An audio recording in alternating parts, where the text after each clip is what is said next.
ನಂದು ಕೈ ಮುಗಿದು ವಿನಂತಿ ಇದೆ ಎಲ್ಲ ಮಾಧ್ಯಮದವ್ರಿಗೂ. ನಾ ಮೊದಲು ಏನು ಮಾತಾಡೋದು ನನಗೆ ಅರ್ಥ ಆಗ್ತಾ ಇಲ್ಲ.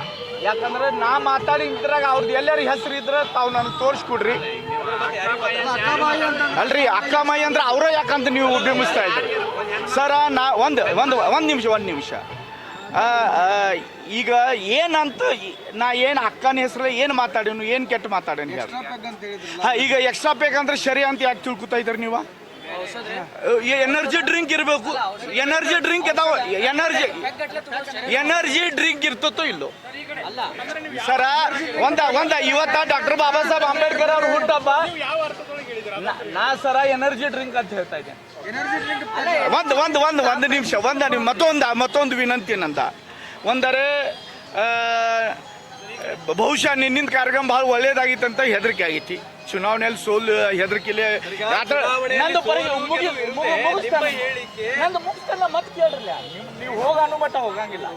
ಅದಕ್ಕೆ ನಾ ಅವ್ರ ಬಗ್ಗೆ ಏನು ಮಾತಾಡ್ಲಿಕ್ಕೆ ಹೋಗೋದಿಲ್ಲ. ನಂದು ವಿನಂತಿ ಇಷ್ಟ, ನಾ ಏನು ಮಾತಾಡಿಲ್ಲ. ನನಗೂ ತಾಯಿ, ನನ್ನ ತಾಯಿ ನನಗೆ ಯಾರ ಹೊಟ್ಟಿಗೆ ಹುಟ್ಟಿದ್ದೇನೆ ಆ ತಾಯಿ ನನ್ನ ಮಹಿಳೆನ, ನನ್ನ ಹೆಂಡತಿ ಮಹಿಳೆನ, ನನಗೆ ಪಾಪ ಅಂತ ಕರೆಯುವಂಥ ನನ್ನ ಮಗಳು ಮಹಿಳೆಯರಿಗೆ ಗೌರವ ಕೊಡುವಂಥ ಸಂಸ್ಕೃತಿ ಭಾರತ ದೇಶ ನನಗೆ ಕೊಟ್ಟಿದೆ. ಅದಕ್ಕೆ ನಾ ಯಾವ ಮಹಿಳೆಯರದು ಅಪಮಾನ ಮಾಡ್ಲಿಕ್ಕೆ ಸಾಧ್ಯ ಇಲ್ಲ. ಒಂದು ಪ್ರಶ್ನೆ ನಾನು ನಿಮಗೆಲ್ಲರಿಗೆ ಕೇಳ್ತಾ ಇದ್ದೀನಿ.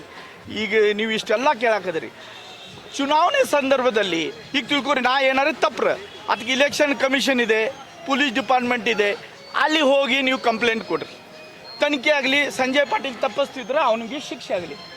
ಯಾರೇ ಮನೆಗೆ ಬಾಗಲಾಗ ಹೋಗಿ ರಾತ್ರಿ 100 ಜನ ಮಹಿಳೆಯರಿಗೆ ತಗೊಂಡ ಹೊಲ್ಸು ಬಯೋದ ಯಾವ ವ್ಯವಸ್ಥೆ ಅಲ್ಲಿ ಕೂಡ್ತೈತಿ? ಈಗ ನಂದ ಬೈಪಾಸ್ ಆಗೈತೆ, ತಮ್ಗೆ ಗೊತ್ತಲ್ಲ, ಹಾರ್ಟ್ ಪೇಷಂಟ್ನ ತಿಳ್ಕೊರಿ. ವೀಕ್ ಇದ್ರ ಇಲ್ಲ, ನೀವು ನನಗೆ ಪ್ರತಿ ಮುಗಿಸ್ತಾರೆ. ಈ ಮಾಡೋದು ಸರಿಯೇನ? ಅವ್ರ ಕಾನೂನು ವ್ಯವಸ್ಥೆ ಇದೆ, ಹೋಗಲಿ. ನಾ ತಪ್ಪಿಸ್ತಿದ್ರೆ ನನಗೆ ಶಿಕ್ಷೆ ಆಗಲಿ. ನಾ ಏನಾರೇ ತಪ್ಪು ಮಾಡಿದ್ರೆ ನನಗೆ ಅವ್ರಿಗೆ ನ್ಯಾಯ ಸಿಗಲಿ. ನಾ ತಪ್ಪು ಮಾಡಿದ್ರೆ ಆದ್ರೆ ಜನ ಕಳಿಸಿದ ಗುಂಡಾಗಿರಿ ಅಲ್ವಾ? ನಂದು ಪ್ರಶ್ನೆ, ಪೃಥ್ವಿ ಸಿಂಗ್ ಮೇಲೆ ಹಲ್ಲೆ ಆಯ್ತು, ಏನಾಯ್ತು ಮುಂದೆ? ಏನೂ ಇದಿಲ್ಲ. ಮೊನ್ನೆ ಅಂಗನವಾಡಿ ಟೀಚರ್ಸ್ ಬಗ್ಗೆ ನಾವು ಇದು ಮಾಡಿದ್ದ ನಾವು ಕಂಪ್ಲೇಂಟ್ ಮಾಡಿವಿ, ಆ ಥರದ್ದು ಏನೂ ತನಿಖೆ ಆಗ್ತಾ ಇಲ್ಲ. ಉಲ್ಟಾ ಡಿಪಾರ್ಟ್ಮೆಂಟ್ದ ದುರುಪಯೋಗ ಮಾಡಿ ನಮ್ಮ ಸಚಿವೆಯವರು ತನ್ನ ಸ್ವಾರ್ಥಕ್ಕೆ ಬಳಸ್ಕೊತಾ ಇದ್ದಾರೋ, ಇದು ಸರಿಯಲ್ಲ, ತಪ್ಪ. ನಾ ಅವ್ರಿಗೆ ವಿಡಿಯೋ ಮತ್ತೊಂದು ನನ್ನ ಮುಗಿಸಿದಲ್ಲಿ ಹೇಳ್ತೇನೆ. ಮತ್ತೊಂದು ಕೈ ಮುಗಿದು ವಿನಂತಿ ಇದೆ. ಇದು ಇಲೆಕ್ಷನ. ಒಬ್ಬರವ್ರು ನಮ್ಮ ನರೇಂದ್ರ ಮೋದಿ ಅವ್ರಿಗೆ ಚೌಕಿದಾರ್ ನೈ ಚೋರ್ ಅಂತ ಹೇಳ್ತಾರೆ. ಸಿದ್ದರಾಮಯ್ಯ ಅವರು 100 ಸಲ BJP ಅವರು ನಾಲಾಯಕರ ನಾಚಿಕಿಲ್ಲ ಅಂತ ಮಾತಾಡ್ತಾರೆ. ಏನೇನೋ ಹಗುರವಾಗಿ ನಮ್ಮ ಜಗದೀಶ್ ಶೆಟ್ಟರ್ ಸಾಹೇಬ್ರ ಅಭ್ಯರ್ಥಿ ಬಗ್ಗೆ ಮಾತಾಡ್ಯಾರ. ಅದರದ್ದು ಸ್ಪೋರ್ಟಿವ್ಲಿ ತಗೋಬೇಕು. ಚುನಾವಣೆ ಇದೆ, ನೀವು ಏನಾರು ಮಾತಾಡ್ತಿರ್ಬೋದು, ನಾವು ಏನಾರು ಬಾಯ್ ಮಿಸ್ಟೇಕ್ ಹೋಗಿರ್ಬೋದು. ಅದಕ್ಕೆ ಒಂದು ಪ್ರೊಸೀಜರ್ ಇದೆ. ಇಲೆಕ್ಷನ್ ಇಲ್ಲ, ನಾ ಹೇಳ್ತಾ ಇದ್ದೇನೆ. ನಾವೊಂದು ಉದಾಹರಣೆ ಕೊಡ್ತಾ ಇದ್ದೆ. ಅದಕ್ಕೆ ಒಂದು ಪ್ರೊಸೀಜರ್ ಇದೆಯಲ್ಲ, ಆ ಪ್ರೊಸೀಜರ್ಲಿ ಹೋಗ್ರಲ್ಲ. ಬಾಗ್ಲಾಗ ಹೋಗಿ ಕೊಡ್ತೀರಿ ಅಂದ್ರೆ ಈ ದಬ್ಬಾಳಿಕೆ ಇದೇನೋ ಇಲ್ಲೋ ಇದ್ರ ಉತ್ತರ ನನ್ನ ಮಾಧ್ಯಮ ಸ್ನೇಹಿತರು ನಂಗೆ ಕೊಡ್ಬೇಕಂತ ನಂದು ವಿನಂತಿ ಇದೆ. ಮನೆ ಬಾಗ್ಲಾಗ ಹೋಗಿ ಕೊಡ್ರು ಸರಿಯೇನ? ಒಂದು ಮಹಿಳೆ ನಮ್ಮ ತಾಯಿ ಪೇಷಂಟ್ ಸರ್, ನಂದು ಒಂದು ನಿಮಿಷ ಮುಗಿಸ್ತಾನೆ. ಕೊನೆಯದು ಮುಗಿಸ್ತೇನೆ. ಕೊನೆಯದು ಅರೆ ಅವ್ರದ್ದು ಕೇಳ್ತಾರೆ, ನಾ ಫುಲ್ ಕೇಳ್ಕೊಂಡಿದ್ದೇನೆ. ನಮ್ಮ ಪ್ರಶ್ನೆ ಏನ್ರಿ ಸಂಜಯ್ ಪಾಟೀಲ್ ಸರ್, ನೀವು ಮಾತಾಡಿರಿ ಅಂತಲ್ಲ, ನಿನ್ನೆ ನಿದ್ರೆ ಮಾತ್ರೆ ತಗೊಂಡು ಒಂದು ಎಕ್ಸ್ಟ್ರಾ ಪ್ಯಾಕ್ ತಗೊಂಡು ಮಲಗ್ತಾರ. ಅವ್ರ ಹೆಸರು ತಗೊಂಡಿದ್ದೇನೆ, ನಾನು ನನಗೆ ಅಡ್ಡು ಕೊಟ್ಟಿದ್ದಾರಪ್ಪ. ನಂದು ಪ್ರಶ್ನೆನ ಅಕ್ಕದ ಹೆಸರು ತಗೊಂಡಿದ್ರೆ ನೀವು ಇಲ್ಲೇ ಶಿಕ್ಷೆ ಕೊಡ್ರಿ. ಅಕ್ಕ ಅಂದ್ರೆ ಅವ್ರ ಹೆಸರು ಅಕ್ಕ ಏನ? ಮಹಿಳೆಯರಿಗೆ ಅಪಮಾನ ಮಾಡಿದ್ರಿ. ಇಲ್ಲ ಯಾರು ನಾ ಫಸ್ಟ್ ಹೇಳಕಲ್ಲ, ನಾ ಯಾರ್ದು ಅಪಮಾನ ಮಾಡಿಲ್ಲ. ಇದ್ರ ತನಿಖೆ ಮಾಡಾಕ ಬೇಕಾದ್ರೆ ಅವ್ರಿಗೆ ಸರ್ಕಾರ ಇದೆ, ಒಂದು CBI ಎನ್ಕ್ವೈರಿ ಮಾಡ್ಲಿ, ಅವ್ರು ತನಿಖೆ ಮಾಡ್ಲಿ ಅವ್ರದ್ದು ಅಪಮಾನ ಅಂತ. ಅದಲ್ರಿ, ನಾ ಅವ್ರ ಬಗ್ಗೆ ಮಾತಾಡಿಲ್ಲ, ಮುಗಿತಲ್ಲ.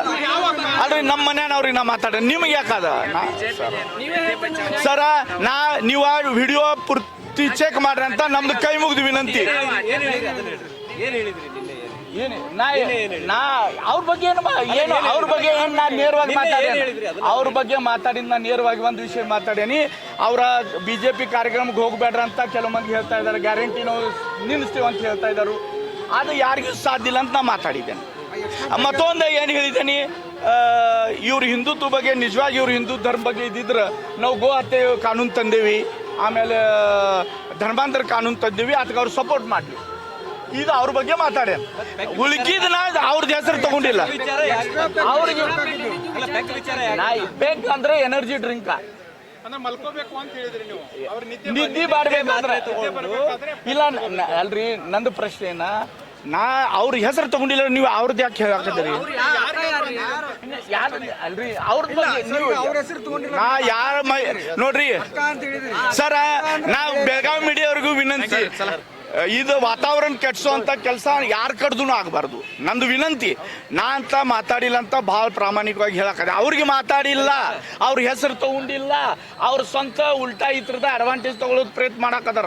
ಎಲ್ಲ ಮಹಿಳೆಯರ ಎಲ್ಲ ಈ ಸಮಾಜದವ್ರ ಹಿಂಗೆ ನಂದು ಒಂದು ನಿಮಿಷ ಪ್ರಶ್ನೆ ಇದೆ ನಿಮ್ಗೆ. ಬಾಜುಕ್ ಯಾರು ಚಿಕ್ಕೋಡಿಗೆ ಯಾರಿದ್ದಾರೆ ಅಭ್ಯರ್ಥಿ ಕಾಂಗ್ರೆಸ್? ಈ ಕಡೆ ನಮ್ಮ ಕಾರವಾರ ಬಾಜು ಖಾನಾಪುರದವ್ರು ಯಾರಿದಾರು? ಅವ್ರು ಯಾಕೆ ಮಾತಾಡ್ತಾ ಇಲ್ಲ? ಸಂಜಯ್ ಪಾಟೀಲ್ ಮಹಿಳೆಯರ ಬಗ್ಗೆ ಹಿಂಗೆ ಇದ್ರಲ್ಲೇ ಮಾತಾಡ್ತಾನಂತ. ಇವ್ರು ಸ್ವಂತ ಲಾಭ ತಗೊಳಕ್ ನೋಡಾಕದಾರೆ. ನನಗೆ ಪ್ರಶ್ನೆದ ಉತ್ತರನು ಕೆಲವೊಂದು ನನ್ನ ಪ್ರಶ್ನೆನೂ ಉತ್ತರ ಕೊಡ್ರಿ ಎಲ್ಲರೂ. ಈ ಕಡೆ ಅಂಜಲಿ ನಿಂಬಾಳ್ಕರ್ ಮಹಿಳೆ ಅಲ್ವಾ? ನಾಕೀಗ ಸ್ಟೇಜ್ ಮೇಲೆ ಹೇಳ್ತೇನೆ ನನ್ನ ತಂಗಿ ಅಂತ, ಕಾಂಗ್ರೆಸ್ದವ್ರು ಇದ್ರು. ಪ್ರಿಯಾಂಕಾ ಜಾರಕಿಹೊಳಿ ಅವರು ಮಹಿಳೆಯರಲ್ವಾ? ಅವರು ಹೇಳಿ ಸಂಜಯ್ ಪಾಟೀಲ್ ಎಲ್ಲರೂ ಕೆಟ್ಟ ಮಾತಾಡ್ತಾನೆ, ಮಹಿಳೆಯರು ಅಪಮಾನ ಮಾಡ್ತಾನಂತ. ಜಗತ್ತಿನಲ್ಲಿ ಮಹಿಳೆ ಒಬ್ಬರು ಇದ್ದಾರೇನು? ಉಲ್ಟಾ ಇವರು ಸಚಿವರಾಗಿ ಬೆಳಗಾವಿಯಲ್ಲಿ ಸ್ಫೂರ್ತಿ ಎಲ್ಲ ನಡಿಬೇಕಂತ ಭಾಳ ಹೊಂದಾಣಿಕೆಯಿಂದ ಹೋಗಬೇಕು. ಯಾರ್ಯಾರೇ ಮನೆ ಬಾಗ್ಲಾಗ ಕಳಿಸಿ, ನನ್ನ ತಾಯಿ 90 ಏಜ ಬೇಡ್ ರಿಡನ, ಅಲ್ಲಿ ಬಂದು ನೀವು ಗಲಾಟೆ ಮಾಡಿದ್ರೆ ಅವ್ರಿಗೆ ಏನಾರು ಆದ್ರೆ ನೀವು ಏನು ಕೇಳ್ತೀರಿ? ಅವ್ರಿಗೆ ಹೋಗಿ ಯಾರಿಗೆ ಹಾರ್ಟ್ ಆಗಿಲ್ಲ, ರಾಜಕೀಯ ಲಾಭ ತಗೊಳಕ ಇದು ಷಡ್ಯಂತ್ರ. ಹಾರ್ಟ್ ಆಗುವಂಥದ್ದು ನಾ ಏನೂ ಮಾತಾಡಿಲ್ಲ, ಸಾಧ್ಯ ಇಲ್ಲ. ಅವ್ರಿಗೂ ವಿನಂತಿ ಇದೆ, ಸ್ಪೋರ್ಟಿವ್ಲಿ ತಗೋರಿ. ಇನ್ನೂ 20 ದಿವಸ ಇದೆ ಚುನಾವಣೆ. ನೀವು ಮಾತಾಡೋರು, ನಾವು ಮಾತಾಡೋರು, ಟಿಕೆ ನಾರ್ತ್ ಫಸ್ಟ್ ಉತ್ತರ ಕರ್ನಾಟಕದ ಆವಾಜ್.